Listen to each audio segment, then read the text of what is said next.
nous allons vérifier l'assiette moteur, la corriger, ainsi que l'alignement des courroies. Nous avons besoin d'un cliquet de 13, une clé plate de 10, d'un contrôleur de tension, d'un niveau, d'un rouleau de scotch, d'un crayon, des rondelles de calage. Ouvrir le capot moteur afin d'accéder aux éléments. Décrochez la barre de sécurité et mettez-la dans son emplacement. Déposez le carter gauche afin d'accéder à la batterie. Débranchez le négatif, puis le positif, afin de mettre en sécurité la machine.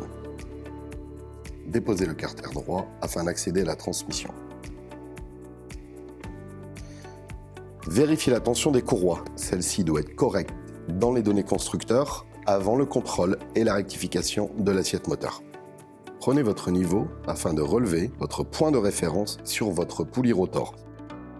Avec votre niveau, vérifiez l'inclinaison du moteur. Celui-ci vous donnera une indication si le moteur penche côté coupleur ou penche côté radiateur. Corrigez cette assiette en insérant des rondelles taulières de 16 entre le cylinder block et la patte moteur, à l'avant ou à l'arrière, suivant votre inclinaison. Revérifiez la tension de courroie avant de contrôler et d'ajuster si nécessaire l'alignement de la poulie rotor par rapport à la poulie de coupleur. Afin de corriger l'alignement, déplacez la poulie rotor d'avant en arrière afin de réaxer les deux poulies. Vérifiez le bon positionnement du galet tendeur. Faites tourner 3 tours le coupleur dans le sens de fonctionnement. Posez un scotch à rade de la courroie extérieure. Faites tourner 3 tours dans le sens inverse de fonctionnement. Si celle-ci se décale de plus de 3 mm, nous devons modifier l'assiette du galet tendeur.